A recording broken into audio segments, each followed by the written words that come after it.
Marcus had been alone in the darkness of space for 3 long days. His mining ship, the Venture, had broken down badly. The engine stopped working. Lights went off in many parts of the ship. He was scared, but he did not give up. He sent out an emergency signal and hoped someone would hear it. Then, like a gift from the sky, a planet appeared. It was blue and green with white clouds moving slowly across it. Marcus used all his remaining power to bring the ship down. The landing was rough and hard. The ship shook and made loud noises. Metal bent and twisted. But it did not break completely. Marcus survived. He stepped out onto the ground for the first time in days. The air was fresh and cool. Trees were very tall and the forest was thick and green. Everything was quiet and peaceful. Marcus took a deep breath. He was alive. That was the most important thing. For 3 days, Marcus explored the forest near his ship. He found clean water in a small stream. He caught fish with his hands. He collected fruit from trees that looked safe to eat. He was careful and smart. He made a small camp with branches and leaves. He waited and hoped for rescue. His emergency beacon was working. Someone would find him. He just had to stay alive until then. On the 4th day, something changed. Marcus was walking through the forest looking for more food when he heard strange sounds. At first he was afraid. The sounds were unusual. They were like music but not quite music. They were soft and gentle like birds singing but different. The sounds had a pattern. They had meaning. Marcus moved slowly toward the sounds. He did not want to scare whatever was making them. The trees got thinner. Sunlight came down in bright lines through the leaves. Then he saw a clearing and his eyes grew wide. In the clearing were 5 small creatures. They were not like anything Marcus had ever seen before. They had scales that shone like jewels. The scales were green and blue and purple, all mixed together. The creatures were not very big. They were about the size of house cats. They had long tails that moved back and forth. They had wings that were folded on their backs. They had horns, but the horns were very small and smooth. They were playing with branches and leaves. One of them threw a stick and another one ran after it. They made chirping sounds and trilling noises. They were having fun. They looked happy and playful like young children. Marcus stood very still. His heart was beating fast. He knew these creatures had to be intelligent. Their movements were too smart and careful to be simple animals. The way they played together showed they understood each other. They could think and feel. One of the creatures looked up and saw Marcus. The creature's head tilted to one side. Its big eyes, which were bright gold and full of life, looked right at Marcus. The creature did not run away. It did not try to attack. It just looked at him with curiosity. "Do not be afraid," the creature said. The words were clear and understandable. The creature spoke in English. It had an accent and the words were a bit slow, but Marcus could understand every single word. "We mean you no harm." Marcus could not move. He could not speak. A small creature with scales and wings had just talked to him in perfect English. This was not real. This could not be real. But it was real. He was standing right there. He could hear the wind in the trees. He could feel the ground under his feet. This was happening. You can talk?" Marcus said slowly. "Yes, human," another creature said. This one was smaller than the first. It had brighter blue scales.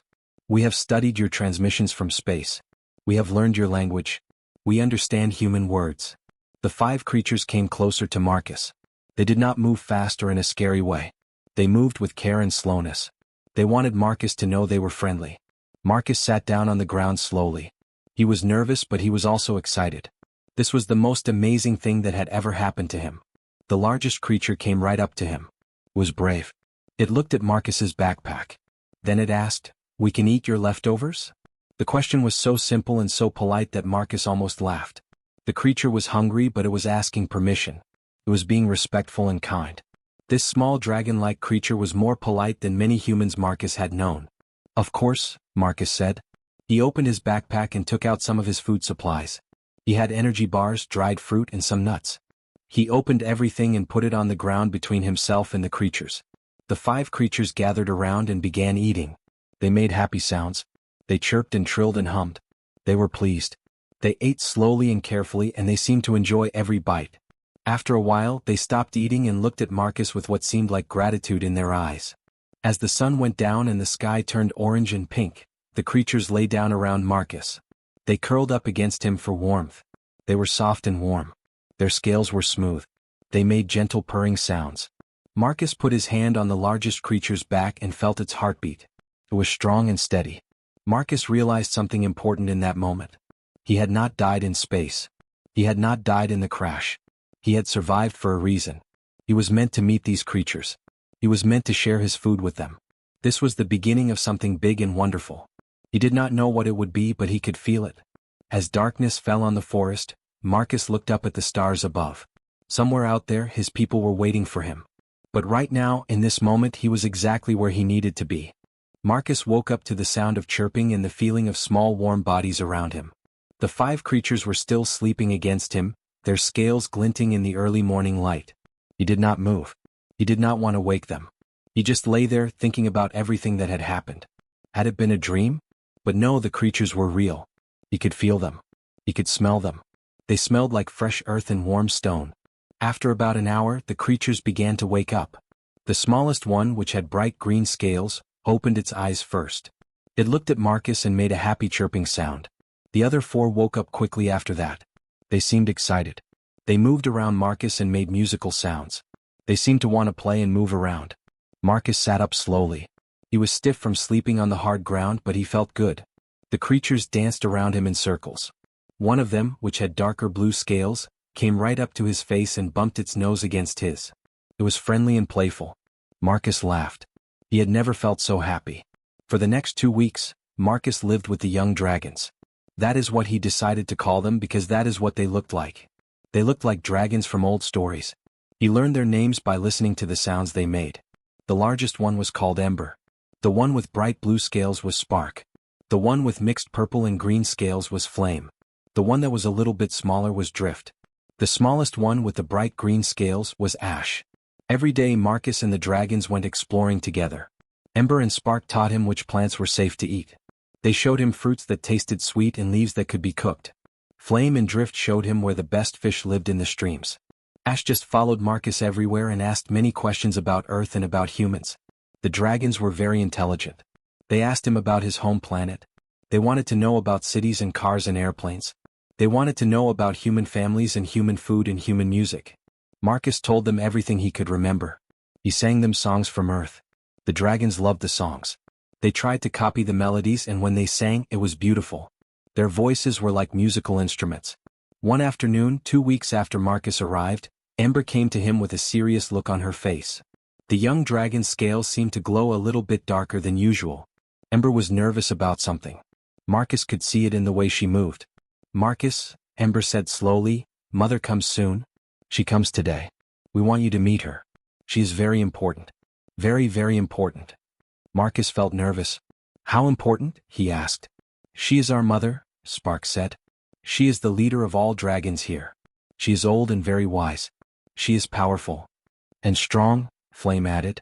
"Very strong," Drift said quietly. "She is the biggest and the strongest," Ash said. "Will you be scared?" Marcus was not sure how to answer. Of course he would be scared. He was already nervous. But he wanted to meet Ember's mother. He wanted to know more about these creatures and their world. "I will not be scared," Marcus said bravely.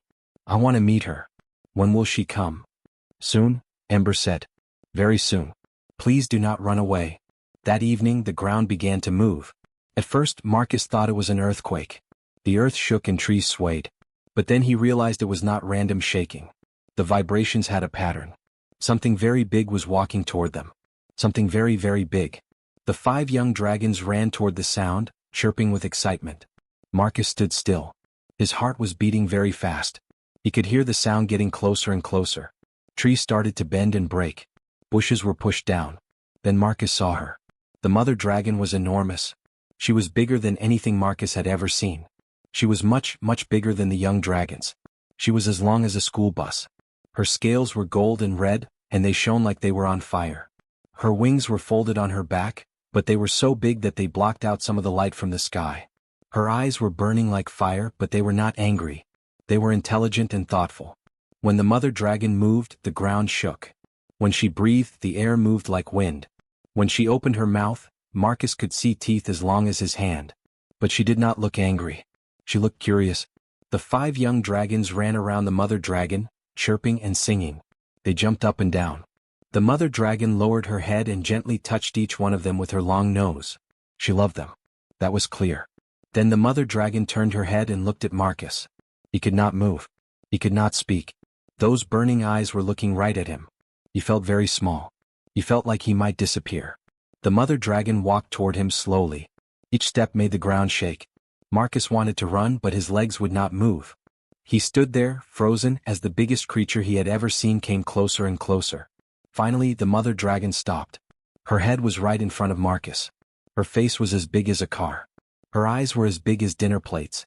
She looked down at the small human standing in front of her. "So," the mother dragon said, her voice like thunder and music mixed together, "you are the human who shares food with my children. You are the one they speak about all day and all night. You are the one they love." Marcus could barely breathe. His mouth was dry. But he lifted his head and looked right into those burning eyes. "Yes," he said quietly. "I am." The mother dragon lowered herself down so her eyes were level with Marcus. She studied him carefully for a long time. Marcus did not look away. He had made a choice to be brave. The 5 young dragons watched silently. They seemed to understand that this was an important moment. "My name is Ethis," the mother dragon said. Her voice was deep and powerful, but it was also kind. "I am the leader of the dragons here. I have lived for more than 200 years. I have seen many things. I have met many creatures. But I have never met a human like you." "What do you mean?" Marcus asked, his voice shaking a little bit. "You showed kindness to my children," Ethis said. "You did not attack them. You did not try to capture them. You shared your food with them. In my long life I have learned that kindness is rare. Very rare. Especially when humans meet creatures they do not understand." "The young dragons are kind too," Marcus said. "They helped me. They showed me where to find food and water." Ethis made a sound that Marcus realized was laughter. "Yes, they are kind. They are young. They do not yet know that kindness can be dangerous. But you, Marcus, you already knew that. Yet you were kind anyway. This tells me something important about you." "What?" Marcus asked. "It tells me that you are not like most of the humans I have known," Ethis said. She turned her head away from Marcus and looked out at the forest. "Sit, Marcus. There is much I need to tell you. Much that you need to understand." Marcus sat down on the soft ground. Ethis lay down beside him. The 5 young dragons curled up around Marcus again, their small bodies warm and comfortable. Ethis began to speak. "Long ago, before your great-great-grandparents were born, humans and dragons met," Ethis said. "This was not on your world. This was in space. In the stars. My people were exploring new worlds, looking for places where we could build new colonies. We were peaceful. We wanted only to find good places to live." "What happened?" Marcus asked.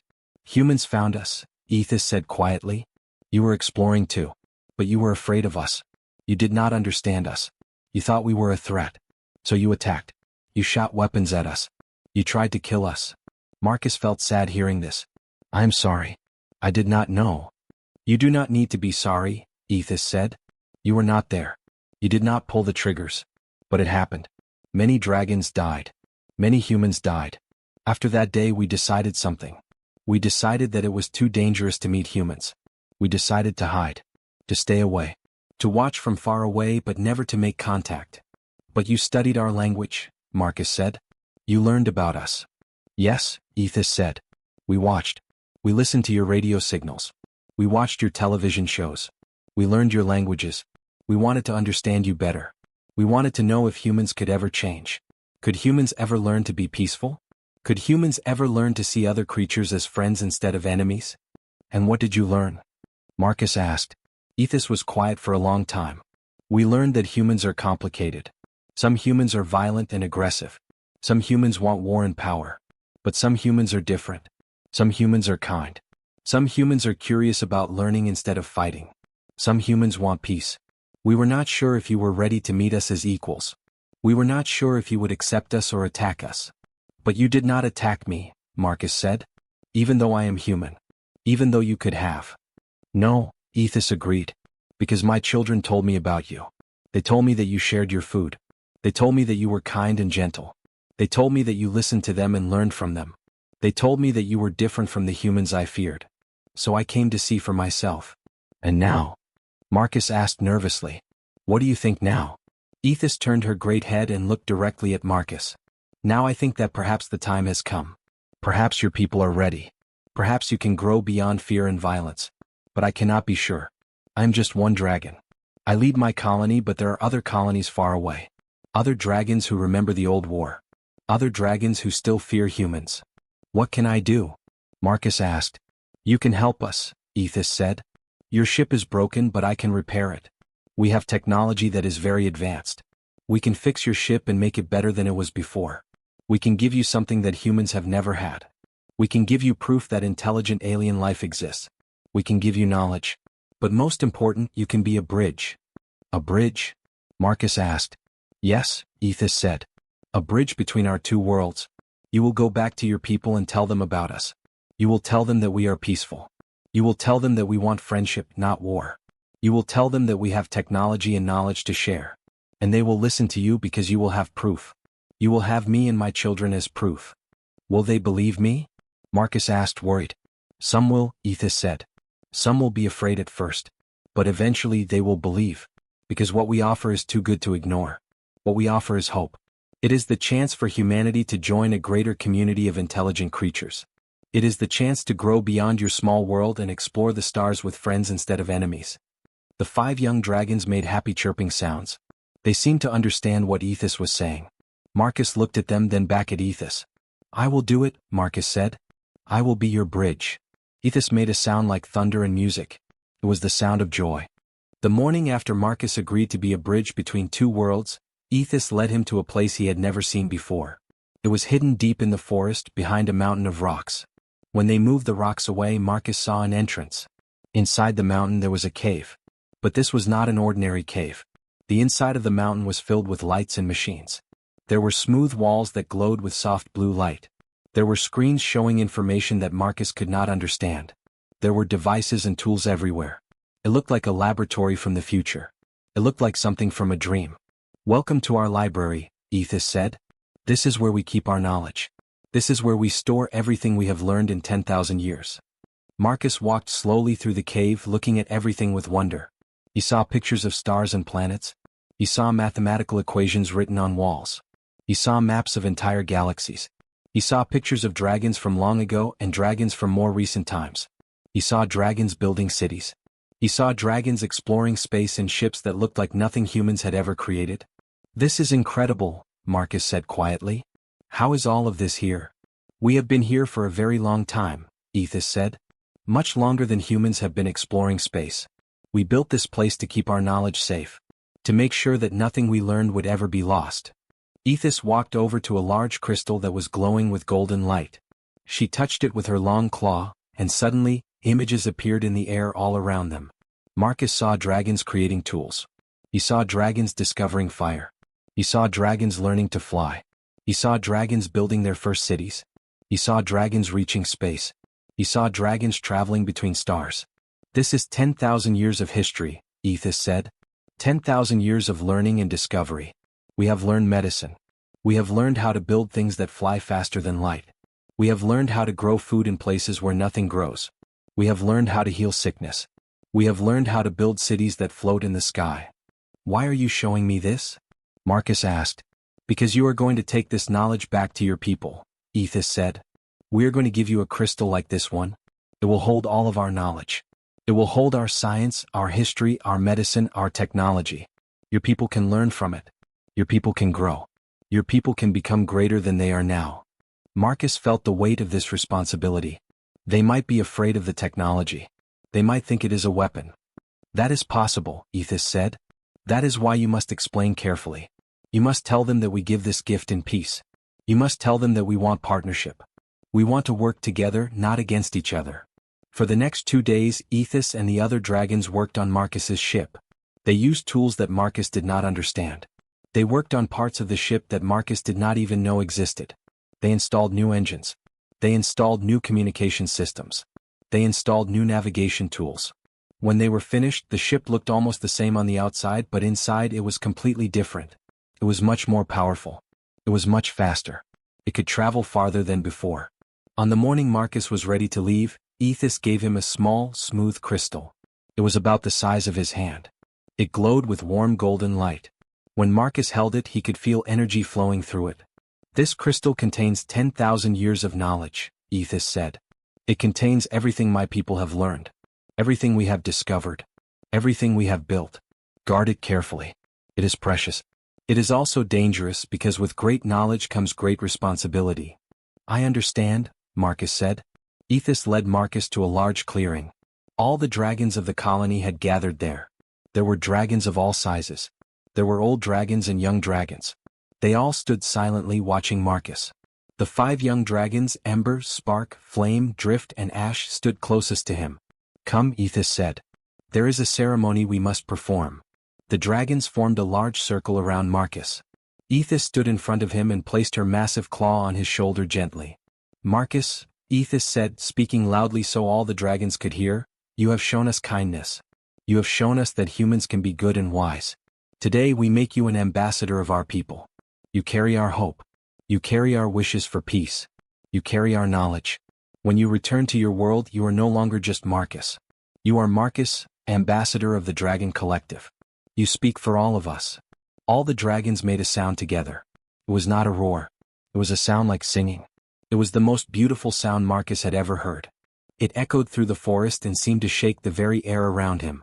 Ember, Spark, Flame, Drift, and Ash came to Marcus. They each touched their nose to his face gently, one at a time. They made soft chirping sounds. They were saying goodbye. Tears rolled down Marcus's face. Will I see you again? Marcus asked Ethos. If your people choose peace, Ethos said, you will see us all again. And if they do not, at least you will have tried. At least you will have given us a chance. That is all we ask. Marcus climbed into his ship. He looked out the window one last time. He saw Ethos standing tall and proud. He saw the 5 young dragons waving their little tails. He saw all the dragons of the colony watching him. He pressed the button to start the engines. The ship rose into the air smoothly and quietly. As it climbed higher and higher, Marcus watched the forest get smaller and smaller below him. He held the crystal tightly in his hand. He felt the weight of what he was carrying. He was going home. But he was not the same person who had crashed. He was different now. He was an ambassador. He was a bridge between 2 worlds. And the fate of both worlds might depend on what he did next. The journey back to Earth took 3 months. Marcus had plenty of time to think about everything that had happened. He sat in his ship, looking at the stars, holding the crystal that contained 10,000 years of dragon knowledge. Sometimes he played recordings of the young dragons' voices. Sometimes he read the information on the crystal, though much of it was too advanced for him to understand. But he tried. He wanted to learn as much as he could before he returned home. When Earth finally appeared on his screen, Marcus felt nervous and excited at the same time. He knew everything was about to change. He knew that the world would never be the same after he told his story. He sent out a message on all communication channels. He told them who he was. He told them that he was coming home. He told them he had something important to share. Military ships surrounded him before he even entered Earth's atmosphere. They were ready to fight if he was a threat. But Marcus did not run. He did not hide. He opened his communication channels and told them the truth. He told them about the crash. He told them about meeting the dragons. He told them about Ethos and the young dragons. He told them he had brought knowledge and a message of peace. At first, the military commanders did not believe him. They thought he was crazy or that his ship had been taken over by an enemy. But Marcus invited them to scan his ship with their instruments. When they scanned it, they found technology they had never seen before. Technology that was too advanced to be human. Technology that was definitely alien. Within hours, Marcus was brought to a special facility where scientists and government leaders could meet with him. They asked him hundreds of questions. They wanted to know everything. Where did he meet the dragons? What do they look like? How intelligent are they? Are they dangerous? Can they be trusted? Do they want to invade Earth? Marcus answered all their questions carefully and honestly. He showed them videos he had recorded of the young dragons. He showed them pictures of Ethos. He played recordings of dragon voices. He explained the history of the dragons. He explained that they had hidden from humans for centuries because they were afraid. He explained that the young dragons had changed Ethos's mind. He explained that the dragons wanted peace, not war. Then Marcus showed them the crystal. The scientists gathered around it with great excitement. They had never seen anything like it before. The crystal glowed with golden light. Marcus explained that it contained 10,000 years of dragon knowledge. The scientists carefully connected it to their computers to see what information it held. What they discovered amazed them. The crystal contained knowledge about medicine that could cure diseases humans had not been able to cure. It contained knowledge about energy that could power cities without pollution. It contained knowledge about agriculture that could grow food in deserts and frozen places. It contained knowledge about space travel that could take humans to distant stars in months instead of years. It contained knowledge about engineering and mathematics and physics that humans would need centuries to discover on their own. A scientist named Dr. Elena was especially excited. She had spent her whole life dreaming about meeting alien life. Now that dream was coming true. She worked with Marcus to translate some of the dragon knowledge into human language. She learned about dragon history and dragon science. She became fascinated by everything about the dragons. The government leaders called an emergency meeting with leaders from every country on Earth. They discussed what this discovery meant. Some leaders were afraid. They thought the dragons might be a threat. They thought maybe they should try to destroy the dragons before the dragons could destroy them. But Dr. Elena stood up and spoke against this. The dragons have shown us that they want peace, Dr. Elena said. They gave Marcus advanced technology. They could have kept it for themselves. They could have used it as a weapon. But they chose to share it. They chose to help us. That shows they are serious about peace. After much debate, the world leaders agreed. They voted to respond to the dragons with peace. They agreed to send a message back to the dragon colony. They agreed to invite the dragons to meet with human leaders face to face. Marcus was asked to go back to the dragon colony. He would help prepare the dragons for first contact. He would help them understand what to expect. He would be the bridge between the two worlds, just as Ethos had said. 6 months later, Marcus stood aboard the first ship built using human and dragon technology working together. The ship was beautiful. It had smooth lines and glowing lights. It combined human engineering with dragon knowledge. The captain was a human named Captain James. The crew included both humans and dragons who had volunteered to work together. Dr. Elena stood beside Marcus on the bridge of the ship. She was excited and nervous. She kept asking Marcus questions about the dragons and their world. Marcus smiled. He remembered feeling the same way when he first met the young dragons. When the ship arrived at the dragon colony, Marcus felt his heart beating very fast. The ship landed in the clearing where he had spent so much time with the young dragons. When the door opened, Marcus stepped out first. Ethos was waiting for him. So were all the dragons of the colony. And standing right at the front, their scales glowing in the sunlight, were Ember, Spark, Flame, Drift, and Ash. They had grown much larger, but Marcus recognized them immediately. "Welcome home, Ambassador," Ethos said warmly. The young dragons ran to Marcus and surrounded him. They chirped and sang and made him feel welcome. They had missed him. He could feel it in the way they touched him gently with their noses and their tails. Dr. Elena stepped out of the ship behind Marcus. She stopped and stared at Ethos with wonder and amazement. Ethos walked toward her slowly and gently. When she reached Dr. Elena, the great dragon extended her claw. Dr. Elena reached out her hand and gently touched the dragon's claw. It was a moment of perfect peace and understanding. "On behalf of Earth," Dr. Elena said, her voice shaking with emotion, "I welcome the Dragon Collective as partners in peace and progress. We are grateful for your knowledge. We are grateful for your trust. We are grateful for the chance to build a future together." Around them, humans and dragons stood together, looking up at the stars. The future was bright and full of possibility. It had all started with a human who was kind enough to share his leftovers with 5 curious young dragons. And now, that simple act of kindness had changed the entire course of history. 2 civilizations, once afraid of each other, were now united. And together they would reach for the stars and build something beautiful and great.